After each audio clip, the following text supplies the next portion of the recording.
The initial evolution of the Marines entering the special operations world actually happened in World War II at the direction of President Franklin Delano Roosevelt, who in 1942, following the Pearl Harbor attacks, ordered the Marines to create a commando unit. So the Marine Raiders actually began in 1942, and in 1944, while the Marine Raiders were actually fighting in the South Pacific, the new Commandant of the Marine Corps disbanded the Marine Raiders, stating that it's not for the best interests of good order and discipline to have an elite within an elite.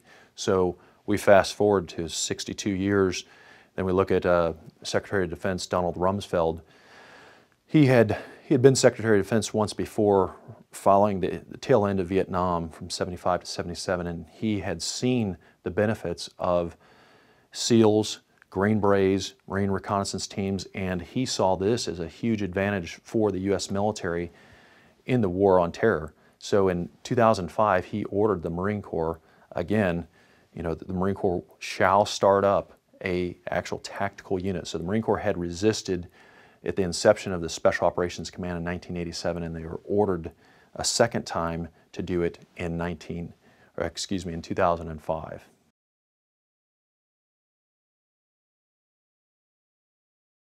What happened that day is we were arriving into a village to conduct a tribal leader engagement with the elders. As soon as we were rolling into the village with our patrol, we noticed that men, specifically military-aged men only, had lined up on the sides of the street facing our patrol looking inboard, very upset appearances on their face, being very angry. So as soon as we saw this baseline change from what we had seen earlier in that morning in that same village, we knew something was about ready to happen.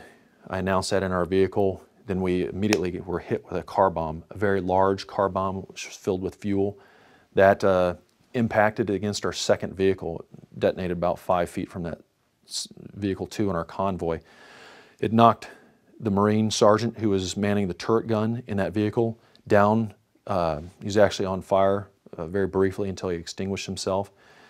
Then we began to receive machine gun fire from the south side of the road. So that vehicle that was right there, that incident, the Marine in the troop compartment stood to his feet, aimed it in his light machine gun and engaged that vehicle. The turret gunner extinguished the flames off of himself, aimed in that same vehicle, and they killed the individuals that were firing at us from that vehicle.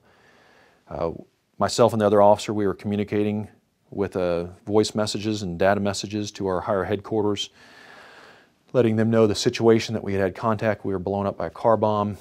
We were being shot at by jihadists, and then we also started to receive fire from the north side of the road. This is also at very close distances. We remained in that kill zone for about 5 minutes. Once we had assessed that we were all accounted for and that we could move out of the area, we began to do so, and we pushed west, returning to the base, because we made the decision that we assessed that there are bad people in this town. We knew that there were suicide bombers in there. One just went off on us. There's likely to be more, and there's a lot of civilians. So we moved heading west back to our base, and we started to again receive more direct fire from the north side of the road. And then we had a crowd of men form on the road, a big mob, and they pulled a vehicle across the road, trying to block our withdrawal so that we could not return to our base, and they're protesting. So our vehicle number 1, he fired significant distance above their heads and dispatched the crowd. And then we were able to maneuver around the crowd in the blocked car and head back to our base, which started the first contact where we received information as soon as we returned that this was already in the international media that we had killed Afghan civilians as soon as we returned to the base. And what was the time period between the time you were engaged and the time you went back to base? It was 20 minutes. And at that point, we realized immediately that this was very deliberate. It was not, spontaneous, because it was just impossible anywhere, to have 20 minutes later, it's in the international media. We had BBC reports, our Marines who received us at the base notified us that this is already on BBC. So we, at that point, realized the enemy is very sophisticated with how they are engaging us, both in the kill zone as well as using information out in the public media.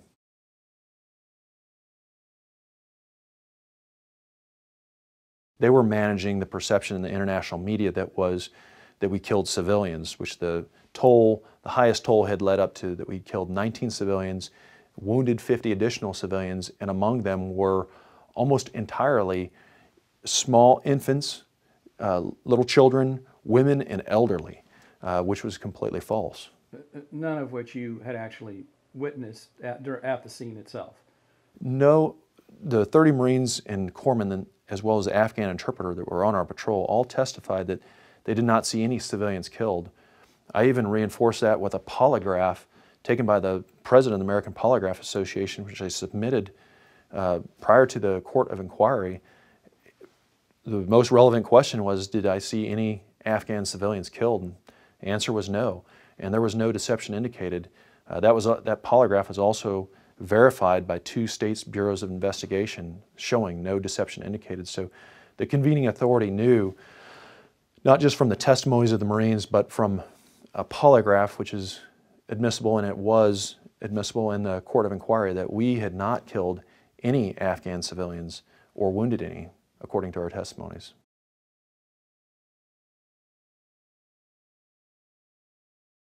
The evidence that came in was hearsay, and it started from 2 sources. The first source was on the Afghan side. So the locals, the tribal elders in that area of Badikat, Afghanistan, protested to the governor Sharzai for Nangarhar province. People were protesting in the streets, shouting "Death to America, death to Karzai." This is evidenced in the New York Times newspaper the following day on the 5th of March. So Karzai was getting a lot of sensationalized protest, people threatening to kill him. He felt he needed to do something. So the narrative coming from the Afghan side was that all these Marines had just opened fire and massacred innocent women and children and elderly inside the town. That was on the Afghan side. On the military side, what opened Pandora's box was we had a Marine liaison officer, someone that came from North Carolina and was assigned to the Special Operations Task Force where we were working for. And this gentleman, he had also distorted the reports and the information that was coming in. He had said that we were not reporting the information, which was factually incorrect, as proven in the courtroom, where it stated that he heard our initial report coming over the radio, and then he went to the break room. So there was this perception, both with the Army Special Operations Command that did not receive us very well, did not set us up to succeed in theater, that we were cowboys. That was the narrative that went out in the international press, that MARSOC couldn't compete, they were cowboys, they're reckless, and they opened fire. So similar narratives, both from the Afghan side as well as the U.S. military, the day of the ambush went out in the international press, and basically from that point, we were fighting a losing battle.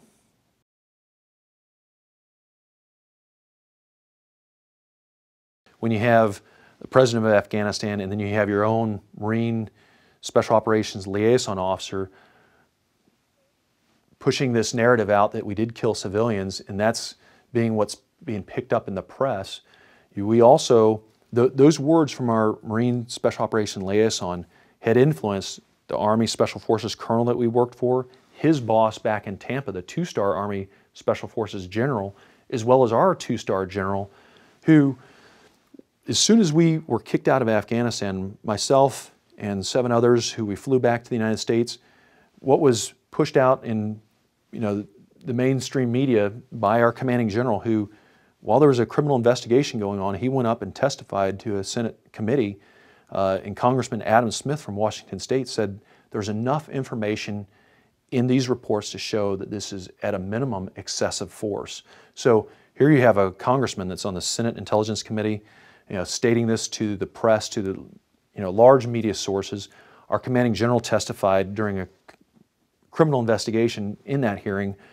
Following that, we had comments from the Commandant of the Marine Corps, as well as then the Chairman of Joint Chiefs of Staff. Both were Marine 4-star generals, commenting that the Commandant of the Marine Corps was very disappointed in our performance. So that type of negative, command influence, how are we going to get a fair trial from any Marines when the Commandant of the Marine Corps, the Commanding General of the Marine Special Operations, the Chairman of the Joint Chiefs of Staff, our entire chain of command had made comments to the press that were well known, that we had done things that were disappointing, that were excessive force.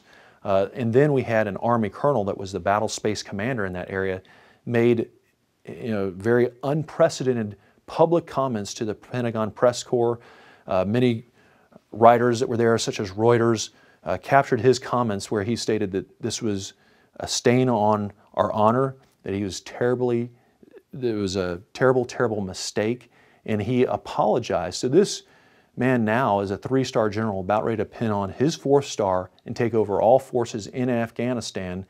And his command, which he labeled Task Force Spartan, we all know the Spartans are accountable for the words that they say. But he, although he apologized to the Afghans and asked for forgiveness, he has never, even though the courts have shown that we didn't kill any civilians, he has never made any apology or redacted any word of anything that he had said as far as unlawful command influence. And now he's heading back over to Afghanistan to be in charge of an even greater amount of American forces in combat in Afghanistan this year.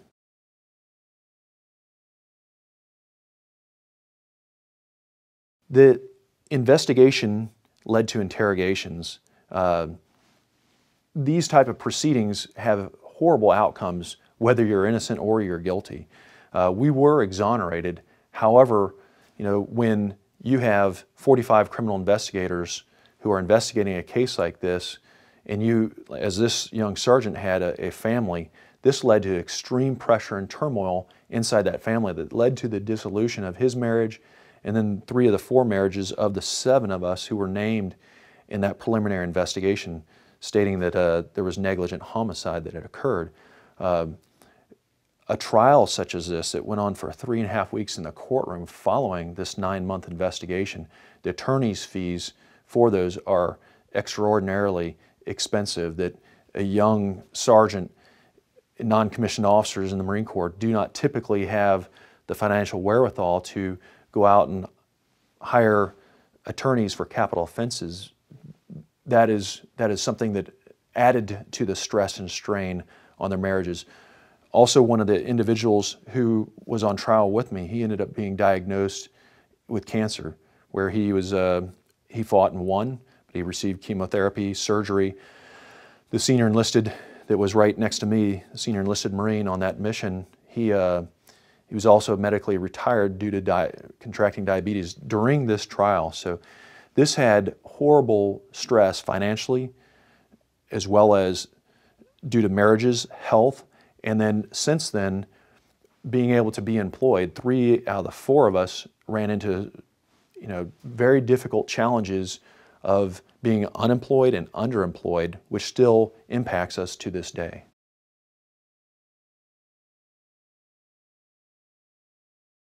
The NCIS investigators, they arrived on the scene first, much like the preliminary investigator. They took statements from ourselves, and then they also questioned and interviewed Afghans. The testimonies were completely different. So the Afghans' statements varied radically. Most of them said there was no car bomb, that nobody was shooting at the Americans, that there were tanks, that the Marines were drunk, that the Marines dismounted from their vehicles and went into homes and businesses and randomly were shooting women and children, which was believed and taken at face value by both the preliminary investigator, our chain of command in the Marine Corps, as well as NCIS.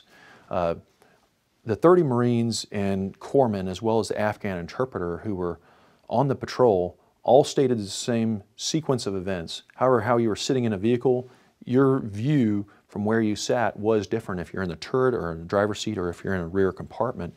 But they all stated that we entered the town. Afghans were lined up on both sides of the road. Nobody reported seeing any women and children. They stated that there was a car bomb.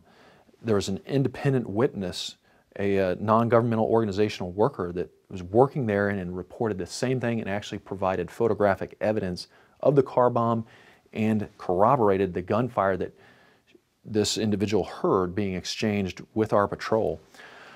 But the Marines' statements were all the same. Even one individual who was essentially a conscientious objector on our patrol, he was an intelligence personnel, is not special operations qualified, stated, "I think some innocent people may have died that day." His emails that were recovered as part of this investigation showed that as soon as he returned to base, he sent an email to another individual stating that it was indeed a complex ambush. We were shot at on both sides of the road. He wasn't charged with perjury because he testified opposite of that in courtroom, but the evidence showed that he didn't make a false official statement under sworn testimony. So we did have 100% of the Marines stating the same facts as they were laid out in there. That nobody had said anything that there were civilians shot at, that there were civilians killed. That is completely false and did not happen at 9 o'clock in the morning on that patrol at all.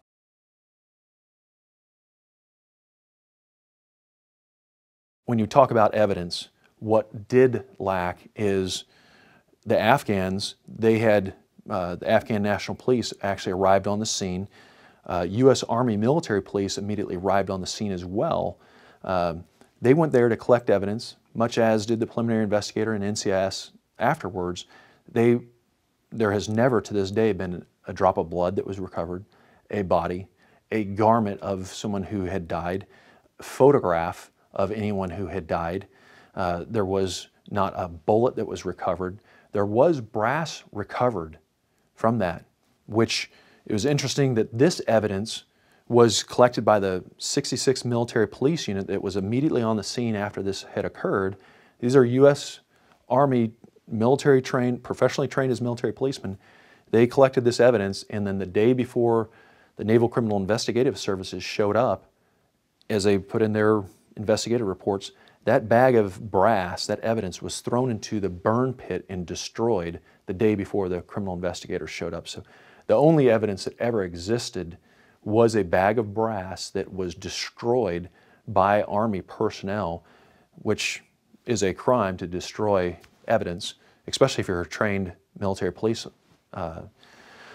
service member. Nothing ever happened to those individuals. That was just not even a finding of fact that was even considered relevant in this case, that the only evidence that could have been used was destroyed. So when you talk about prima facie evidence, there was no true prima facie evidence in this case. To have something that's significant from a unit that's trained in that capacity to accidentally happen, you know, let's talk some of the context. This was a huge case that had been going on in the press since the day that it happened on March 4th, through BBC, the next day on New York Times. You know, so you have this bag of evidence. You know, these Marines had been already kicked out of the country, the only Marine unit in the history of the Marine Corps to be, you know, kicked out of a country. The president of that country had condemned us, and then the day before the Afghan or the NCIS investigators show up, you destroy this evidence. I just find that not probable.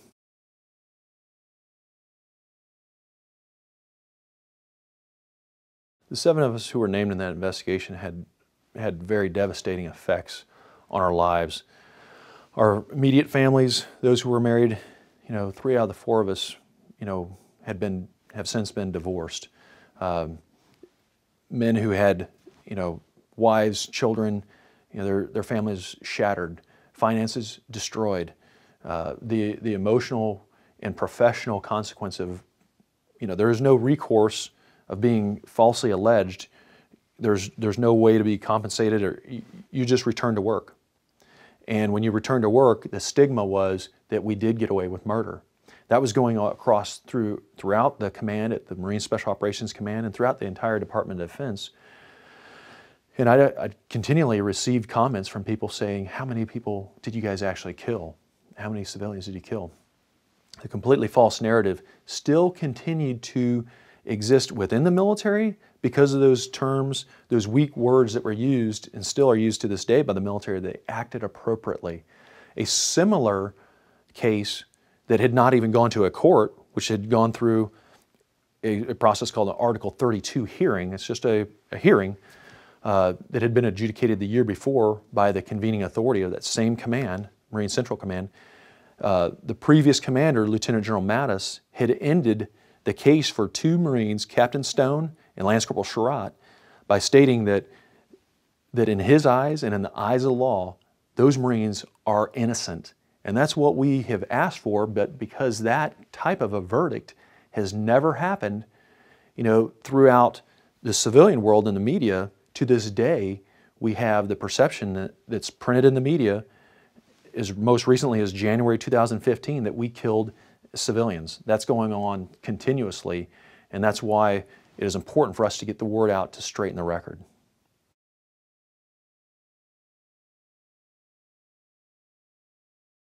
It is our goal to exonerate the 7 individuals named in that investigation, as well as to ensure that those attorneys who cross boundaries, are actually investigated, as well as to have the case that was investigated. We want the NCIS notes declassified and released, specifically from the enlisted Marines who were interrogated during the investigation, as well as seeking declassification of the Marine liaison officer who is stated in the courtroom by the panel members, the jury, essentially, that they stated that it was his email that got us kicked out of Afghanistan. So I've been requesting for years, through Headquarters Marine Corps and the convening authority, the Marine Central Command, that these reports, the interrogation videos, the interview notes, as well as the courtroom documents, specifically of the Marine liaison officer and the enlisted Marines who were interrogated, be declassified and released. It has been something since last year when I retired in 2014, and there were 3 very inflammatory articles released in the press still stating that we had killed innocent Afghan civilians. And at that point, I was no longer bound by the gag order that the Marine Corps had imposed previously on myself. And as a retired Marine, I went to the members of the press, specifically the managing editors, and then later on the president of these corporations, and stated, this needs to be corrected. We wanted to get our side of the story out because these Marines, as Teddy Roosevelt said, if you fight for your country, you deserve a fair shake. We did not get that. This is still, to this day, leading to problems with these Marines, exasperating their post-traumatic stress disorder, substance abuse, employment. It needs to go away. These men served honorably, and that needs to come out completely from an authority. So as I was trying to allow this to happen, the press did correct it, specifically the Los Angeles Times, the Military Times. Our side of the story did get out. I also was in contact with the senior leaders in the Marine Corps through the public affairs officer for the Commandant of the Marine Corps, and asked specifically that we are looking for an exoneration. Either what the Court of Inquiry said, that there was unsubstantiated allegations, that none of the allegations that we committed homicide were true at all, or an innocent, as the previous convening authority had said regarding those Marines from the Haditha case, that in his eyes and the eyes of the law, they are innocent. Our case was very similar, that it wasn't a court-martial. It was a hearing, a fact-finding hearing, and that type of verdict was publicly stated for those Marines. That's what we seek. This Commandant in 2015, who later has ascended to the senior armed forces member, he is the chairman of Joint Chiefs of Staff, he responded to the 4 Kansas and Missouri senators saying that this investigation arrived at the truth, that everything that had happened during the investigation was appropriate, and that none of the Marines on that patrol received any adverse action against them. That is completely false. And I need that to be known, that not only the Commandant of the Marine Corps, who we trust and we must count on having nothing but the truth, who's now ascended to be the chairman of Joint Chiefs of Staff.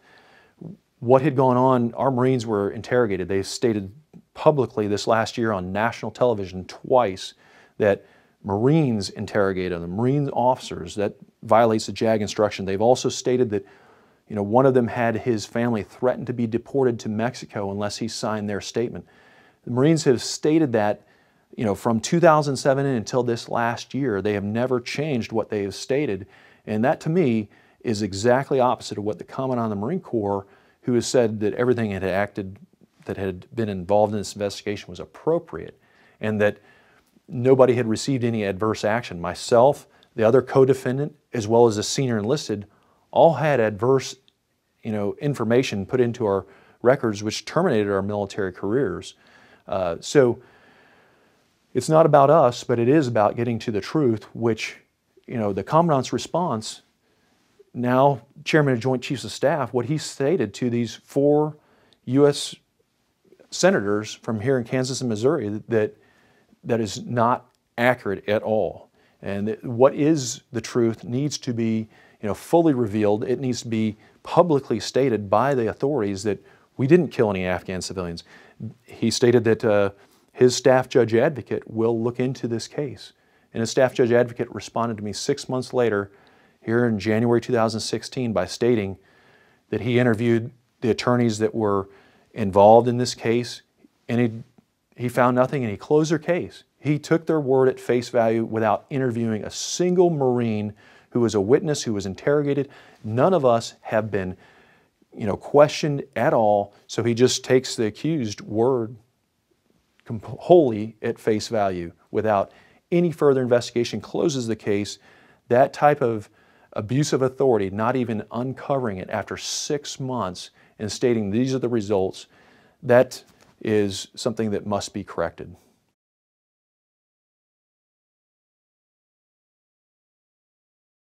It is very important for Americans to be aware that these leaders who made these decisions, the Army colonel who was the battle space commander, he is taking over this summer. It was the President's nomination to be in charge of all forces in Afghanistan. He's going to assume the highest rank of a 4-star general in the armed forces. The other colonel, Army Special Forces, who we worked for, he is in charge of all the operational decisions at the Special Operations Command down in Tampa, Florida. The lawyers who had conducted these interviews, interrogations, and violated the order of the commanding general, who said that this will be fair and impartial. Their statements during the entire court of inquiry are completely opposite of anything that was fair and impartial. All these gentlemen have been promoted. These individuals are still in circulation and have an impact on people's lives who will be going to combat this year. People who work in the Special Operations Command, these individuals have never been held accountable, and it needs to be investigated on what exactly they did.